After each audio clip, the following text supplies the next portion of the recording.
A very good morning, dear students of class 9, and today we will take up the last short story which we have in our syllabus for class 9.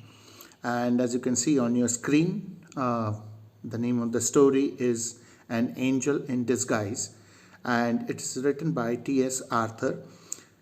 And you can also see a scene from the story. It is an illustration made by an artist where you can see the little child in the bed and the lady sitting next to the bed.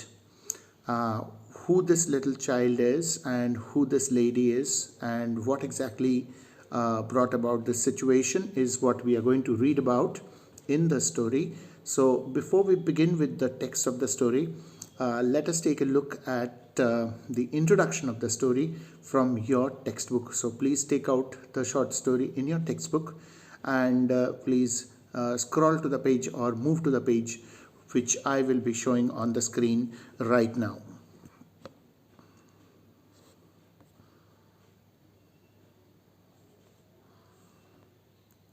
So this is where you ought to come first and foremost.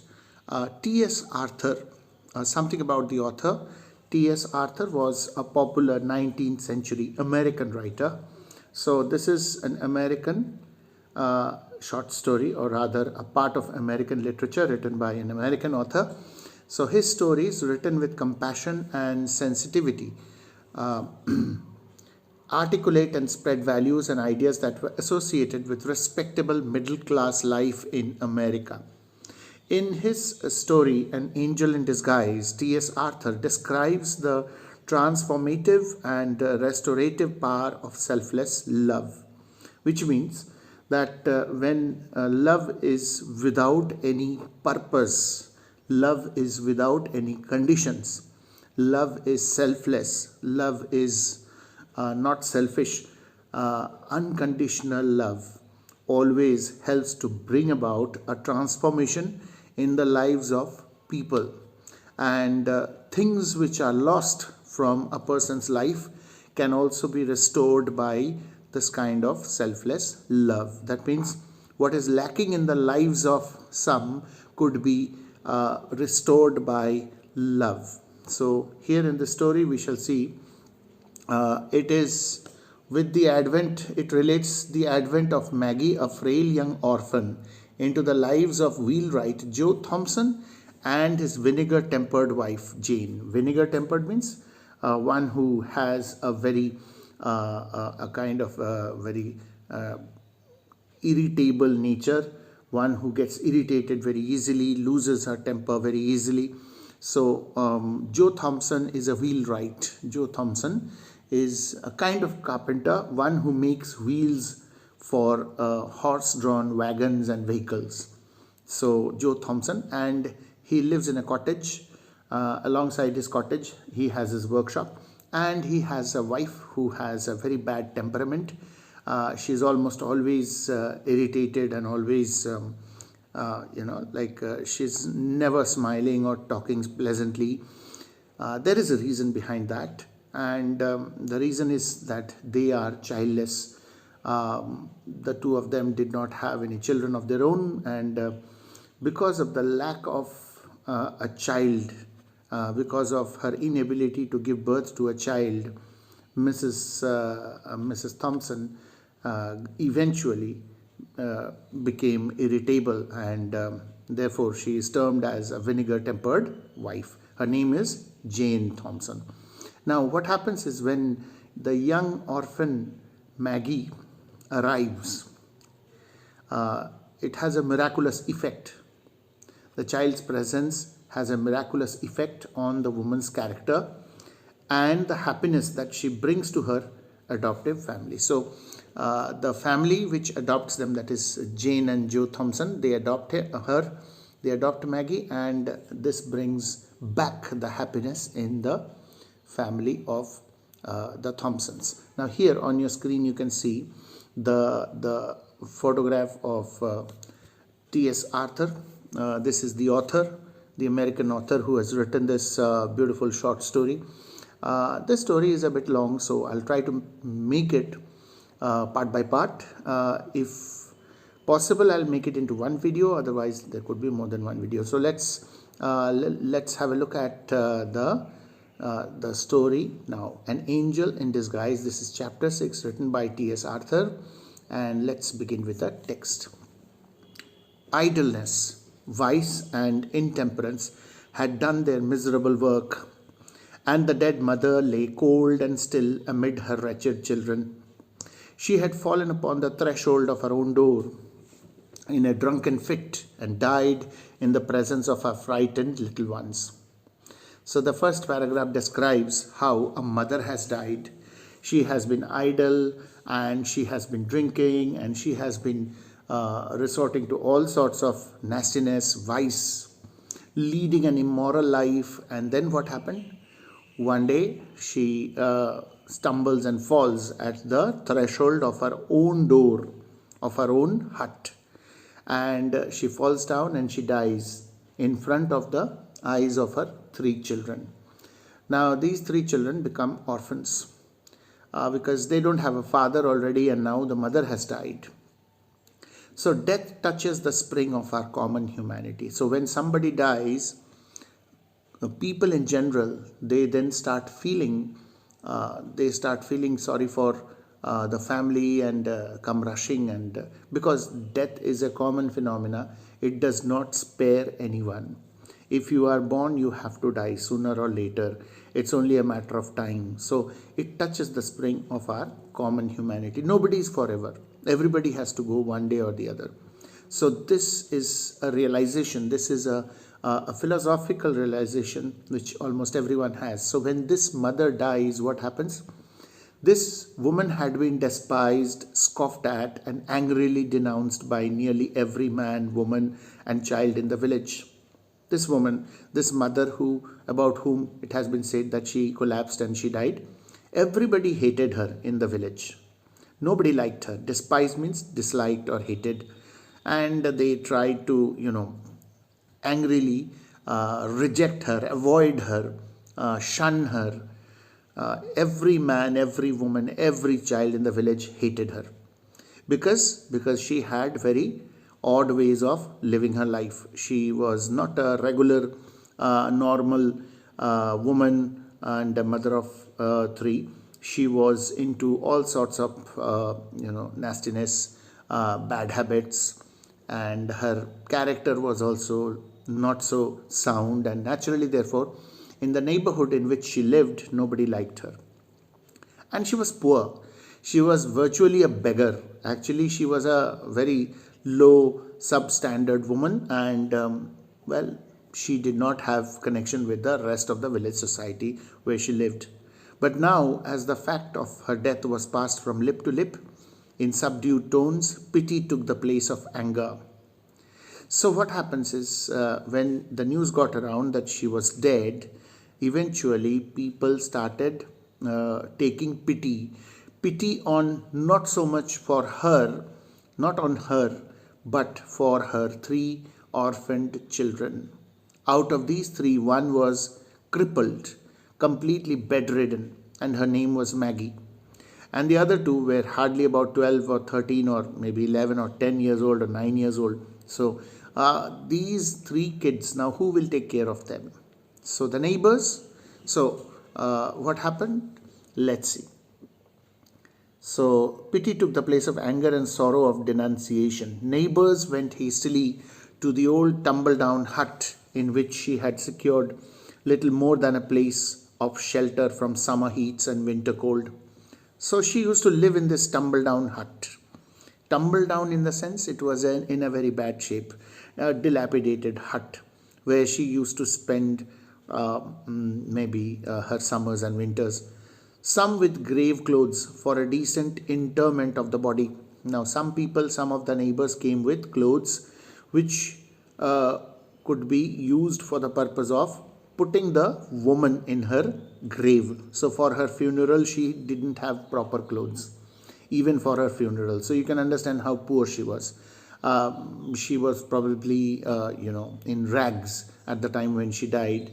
So some of the women, some of the neighbors, they brought in some clothes, proper clothes, that at least she should get a proper burial. Her funeral should be done in a proper way with proper clothes, decent clothes. So they brought in some funeral clothes for the dead body of the woman. And then some brought food for the half-starving children, three in number. Now there were three children, as I already told you. So some of the neighbors brought food for them. Of these three children, the oldest was John, a boy of 12. He was a stout lad. That means strong and stout. He had a healthy body, able to earn his living with any farmer. So any farmer would have been ready to adopt John because he could help out. Now this is a village society in America. Now any farmer would have possibly taken or adopted John because he was strong and stout and could help out in the farm.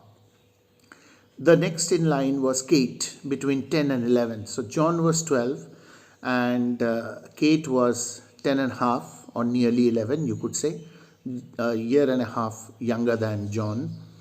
And she was a bright, active girl, out of whom something clever might be made if in good hands. Now, if Kate could be taken and adopted by a family, a good family, a proper family, then she would be trained and she would be brought up to become a fine young lady.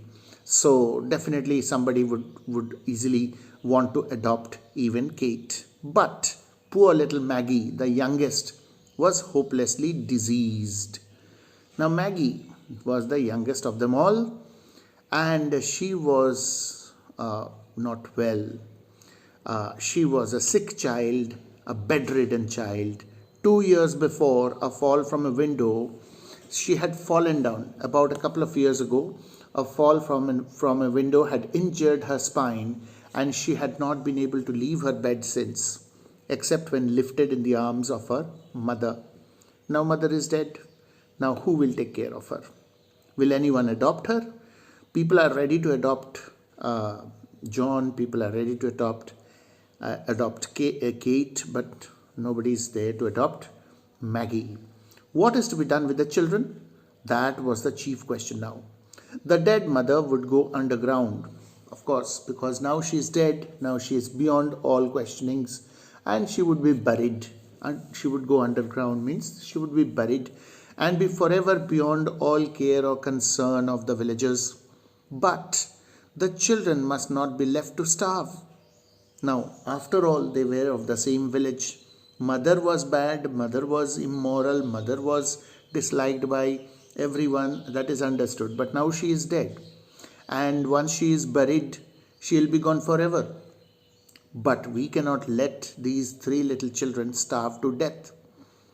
After considering the matter and talking it over with his wife, Farmer Jones said that he would take John.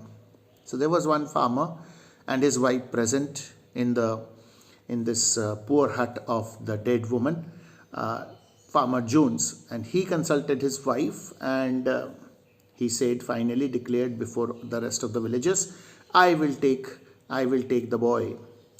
John will come with me and do well by him. And now that his mother, so we have finished with page 77, his mother was out of the way, and Mrs. Ellis, who had been looking out for a bound girl, concluded that it would be charitable in her to make choice of Katie. So Farmer Jones, he says that he will take John and adopt him. Now that her mother was not around, so he will take care of this boy. So as soon as he said it, the next person who spoke was Mrs. Ellis, another farmer's wife, one of the neighbors, one of the villagers. And she said that she had been looking for a bound girl. Bound girl means kind of slave girl. In those days, when this story was written, slavery was very much in practice even then, and to some extent, especially in village society. So an unpaid servant kind of thing, you could say. So I will take her. I will take Katie. She will be with me. I'll take care of her, give her an upbringing and food and clothing and shelter. And in return, she will be helping me out, will be always around in the household, helping out. So kind of servant girl without payment, but rest of the things provided. So this is what Mrs. Ellis decides to do. Concluded that it would be charitable in her to make choice of Katie. So she concluded that it would be indeed a kind of charitable thing to do if she took Katie, adopted Katie. Katie is just the other way of referring to Kate, nothing else.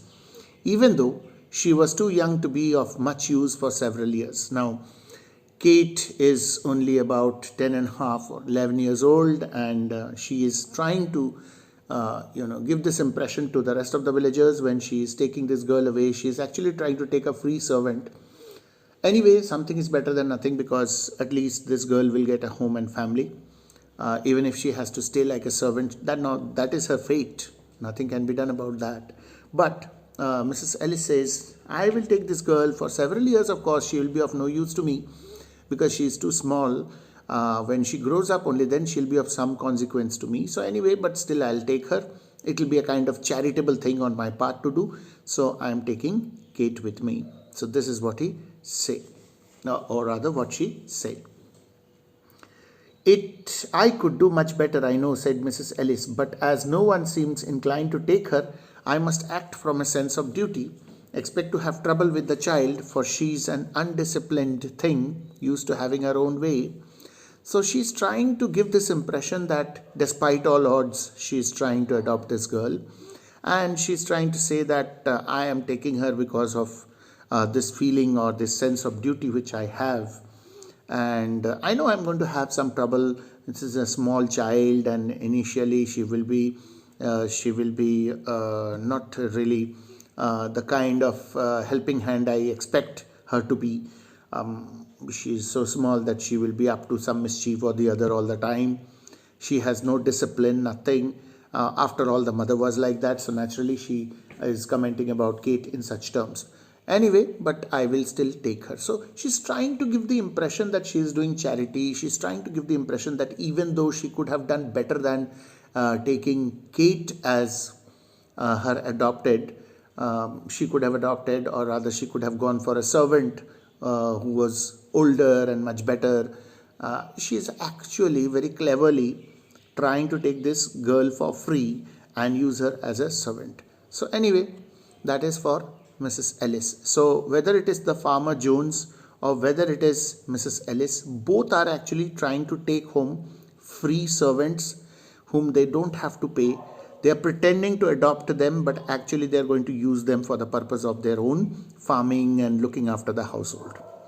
So these two children of the dead woman, they are able-bodied, and they will grow up into young men and women, and naturally they'll be a good helping hand for whether it is Farmer Jones or whether it is Mrs. Ellis. So it is understandable. That is how the world is. But then at the same time, beggars cannot be choosers. So if they stay back here, if nobody takes them away, then these children will be having a miserable life, because there is nobody to earn for them, nobody to provide for them. So in a way, it is good for them.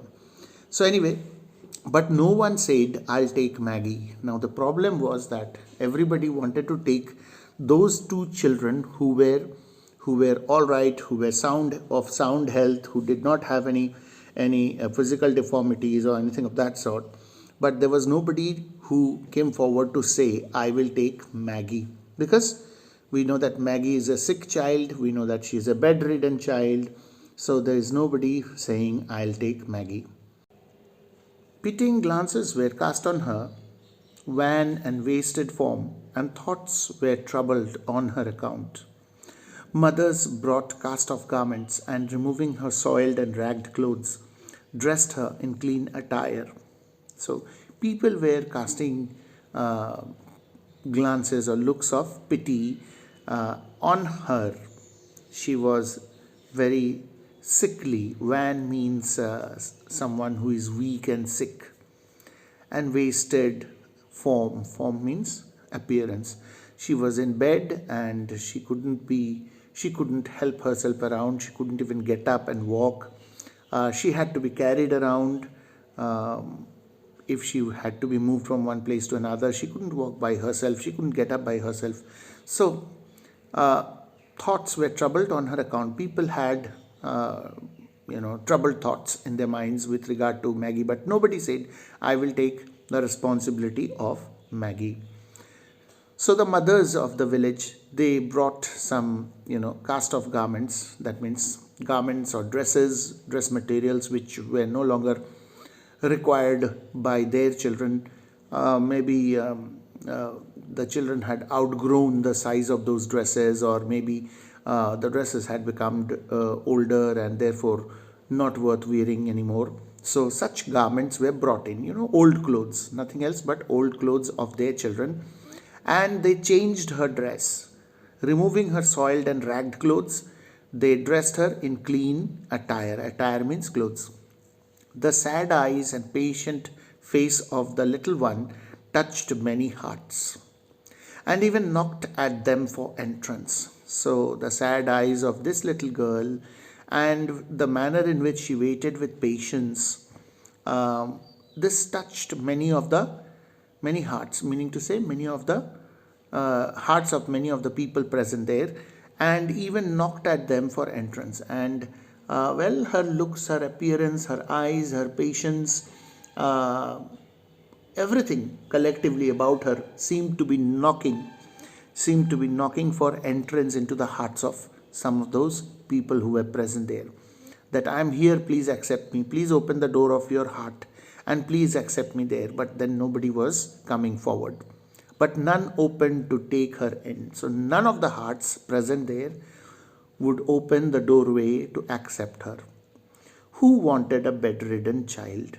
After all, nobody wanted to take the responsibility of a crippled, disabled, handicapped child who was bedridden. Take her to the poorhouse, said a rough man, of whom the question, what is to be done with Maggie, was asked. Nobody is going to be bothered with her. So, this was the suggestion. What is a poorhouse? It's actually an orphanage. So, take her to this orphanage because, nobody wants to be bothered by a sickly and bedridden child. So, take her there. The poorhouse is a sad place for a sick and helpless child, answered one. Somebody from the crowd said, but the poorhouse is not a very proper place for the upbringing of a child. It's a sad place where all the children are orphans and, they are lonely. They sort of, they are given hardly any benefits of facilities, and they feel very lonely and they feel very sad, upset. So that's not a proper place to send a child. Instead, if somebody adopts her, she will at least get a family. That's what this man or this woman, whoever spoke up, meant to say. For your child or mine, said the other, lightly speaking, but for this brat, it will prove a blessed change. Yes, it is it is a sad place. The poorhouse indeed is a sad place for your child or my child, maybe. But for this brat, we'll see to the extent of which these people are referring to Maggie as a brat. So for this brat, it will be more of a blessing. It won't really be a bad place for her. She will be kept clean, have healthy food, and be doctored. Well, these are the benefits this crippled child will enjoy. If she goes to the poorhouse, at least she will get to eat food there. She'll be given food, she will be given shelter, and she will be taken care of. The doctor will look after, and what more can be expected? I mean, she will be taken care of if she goes there, which is more than can be said of her past condition. So, compared to her past condition, her present and future will be much better if she goes to the poorhouse. There was a reason in that, but still it didn't satisfy. So there was reasonable points. There were reasonable points in whatever this man had said. But then it did not satisfy some of the neighbors. The day following the day of death was made the day of burial. So the mother's burial or funeral was to take place the following day, the next day. A few neighbors were at the miserable hovel. Hovel means hut.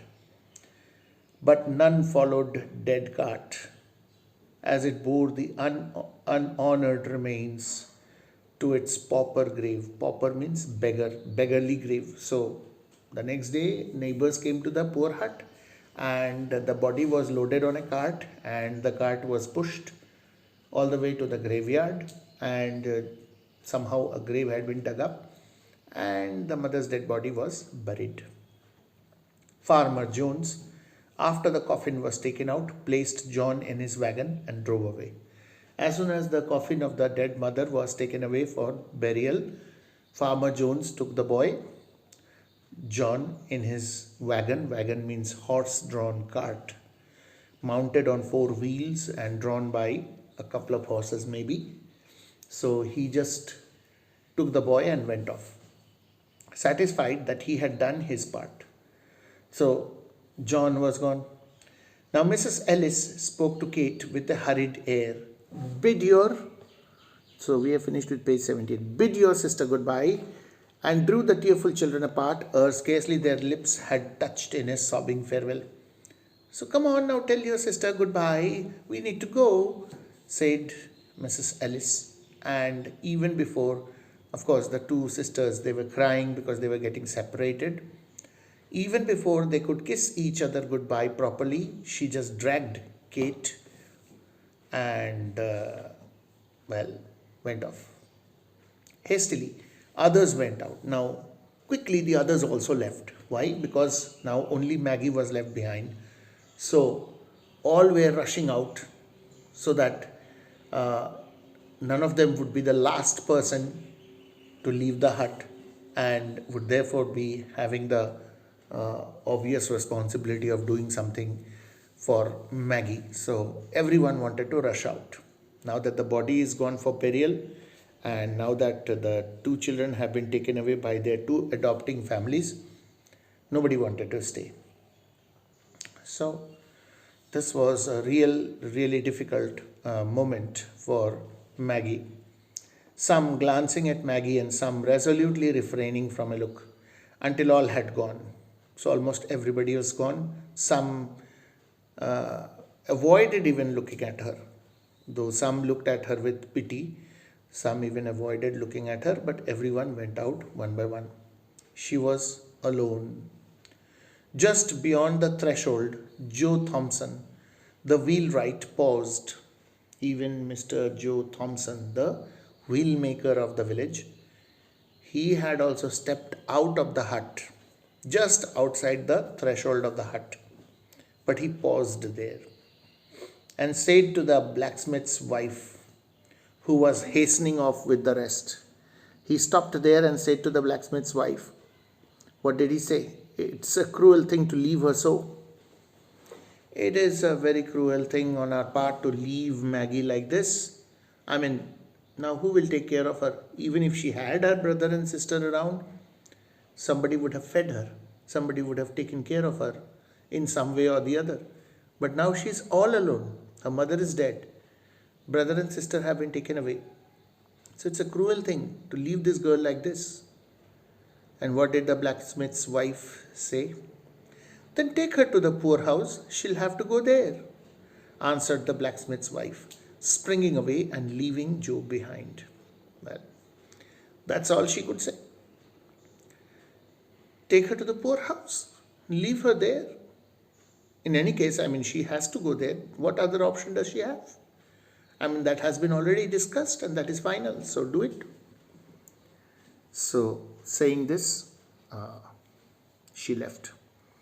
For a little while, the man stood with a puzzled air. Then he turned back and went into the hovel again. Who is this man? Joe Thompson, the wheelmaker. He stood there for some time. He was confused. He was puzzled. Then he decided to go back into the hut.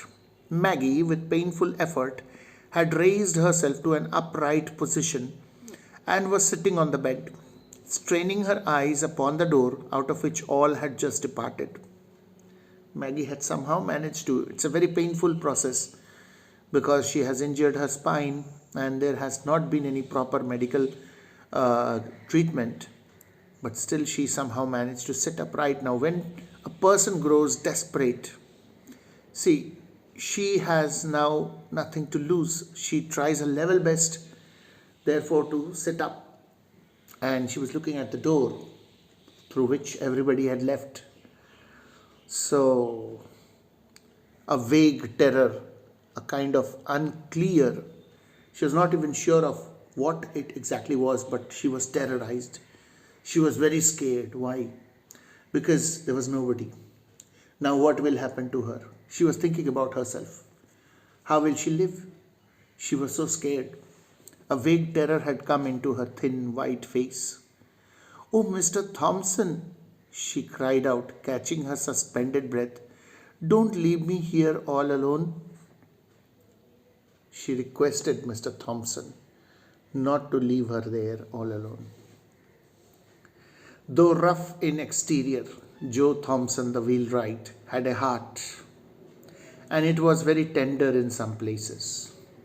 Joe Thompson was a wheelmaker, a kind of carpenter come blacksmith who hammers away in his workshop. Is a strong and stout man who has a rough exterior, but deep inside he had a soft heart. His heart was soft in some places. That is what the author says. He liked children and was pleased to have them come to his shop, where sleds and wagons were made or mended for the village lads without a draft on their hoarded sixpences. Meaning to say, Mr. Thompson loved children, and whenever they came to his workshop with their toys, broken toys, he would repair them. Toys which, like tiny little toy carts, and the children pull them around, tying them up with a string. Now the wheel has come off. So whom to go to? Let's go to the wheelwright. So the wheelwright actually makes wheels for real wagons, real horse-drawn carts. But sometimes children would come to his workshop with toys, and Mr. Joe Thompson would always repair them without charging them anything.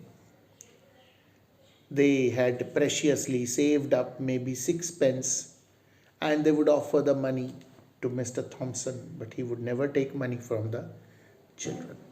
So he was like that. He would never take money from the kids. "No, dear," he answered in a kind voice, going to the bed and stooping down over the child. "You shan't be left here alone. No, dear, that's not going to happen. I'm not going to leave you here alone." Then he wrapped her with the gentleness almost of a woman in the clean bedclothes which some neighbor had brought, and lifting her in his strong arms, bore her out into the air and across the field that lay between the hovel and his home. So what has he done? He has wrapped the little girl in some bedclothes which had been brought in, clean bedclothes which had been brought in by some farmer's wife. So he just wrapped this little child, and he lifted her up in his arms, and he started off for his own home. He's taking this little girl home, Mr. Joe Thompson. So we come to the end of page 79 with that. Now let's move on to page 80. Now Joe Thompson's wife, who happened to be childless, was not a woman of saintly temper. Now, she was a childless woman, and as I told you in the beginning, she had a very bad temperament. You couldn't say that she had the temper of a saint or the temperament of a saint, nor much given to self-denial for others' good. And Joe had well-grounded doubts touching the manner of greeting he should receive on his arrival. So, she had a very ill temperament, and Joe knew very well that when he arrived home with this crippled child, he knew quite well what kind of greeting he would get.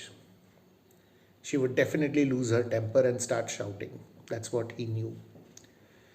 Mrs. Thompson saw him approaching from the window and with ruffling feathers met him a few paces from the door.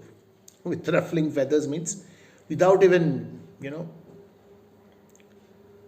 without even really looking very proper in her appearance or dress, because she saw her husband carrying something in his arms, and she was sure that it was a child, and she was well aware of the fact that the the beggar woman who lived in her village had died, the one whom everyone hated, despised, and her husband had gone, hearing the news of the woman's death, and also the following day for the funeral. So when he is coming back from there carrying something in his arms, well, she knows very well that he must be bringing back. Of course, she must have been knowing about Maggie too, because after all, they all lived in the same village. So she had a doubt, and so she came out. And as he opened the garden gate and came in, she was there. He bore a precious burden, and he felt it to be so. He was carrying a very, very precious weight in his arms, the weight of this little child. He felt it that way. As his arms held the sick child to his breast, a sphere of tenderness went out from her and penetrated his feelings. So, because of the fact that he was holding her in his arms, he could feel the kindness, feel the tenderness that his heart was generating for this little child. A bond had already corded itself around them both, and love was springing into life.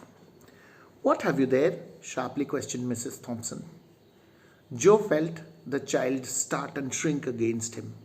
Now, her tone is so sharp that the child in his arms shrinks in fear. He did not reply except by a look that was pleading and cautionary. He didn't say anything in response to that question of his wife, but in his eyes were the looks of a plea and caution that said, "Wait a moment for explanations and be gentle. Just give me some time. Let me first put her somewhere properly. There is time for explanations. Just wait a little. And please be gentle." That is what he seemed to be saying with his eyes. And passing in, carried Maggie to the small chamber on the first floor and laid her on a bed. So he puts Maggie in the bed. Then stepping back, he shut the door and stood face to face with his vinegar-tempered wife in the passageway outside. So in one room of his cottage, there is this bed where he puts the little girl in the bed and comes out of the room, closes the door, and just outside in the passage, his ill-tempered wife was waiting for an explanation. "You haven't brought home that sick brat?" Anger and astonishment were in the tones of Mrs. Joe Thompson. Her face was in a flame. "I think women's hearts are sometimes very hard," said Joe. So this was his response when she said like that. This was what he said. Usually, Joe Thompson got out of his wife's way or kept rigidly silent and non-combative when she fired up on any subject. So usually he just avoided getting into any kind of arguments with his wife, just let her have her way. He would always be quiet and silent, usually. Non-combative, that means he did not want to have fights with her. It was with some surprise, therefore, that she now encountered a firmly set countenance and a resolute pair of eyes. Now, it was quite surprising for her to see the firmness in Joe's face and his eyes. She had almost always got her own way around, and Joe would never have interfered. But this time, Joe was firm, and when Mrs. Thompson looked into his eyes, his face, she could see that firmness. Women's hearts are not half so hard as men's. Joe saw by a quick intuition that his resolute bearing had impressed his wife, and he answered quickly and with real indignation, "Be that as it may, every woman at the funeral turned her eyes steadily from the sick child's face, and when the cart went off with her dead mother, hurried away and left her alone in that old hut with the sun not an hour in the sky." I know how hard women's hearts are because this is what has happened. I have seen all this happening. As soon as the dead body of the mother was carried off for burial, almost immediately every woman turned her face away from this sick child and just simply left the scene, left the hut. So I know how hard-hearted women are. So you don't have to tell me anything. I have seen just now, just a short while ago. The sun was not even an hour up in the sky. Early morning, that means. The whole day was lying ahead. But nobody stopped to think about this little girl. The women in particular. Because we know that Joe had appealed to the blacksmith's wife also about what could be done about this little orphaned child, Maggie.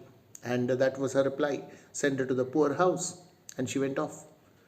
So this is what Joe says to his wife. So students, this is where we'll stop. And we'll continue with the rest of the story in the next video. The part 2 of the same video will then be available for you. So we have finished up to page 81, the end of the first paragraph. So I hope it is clear enough to you.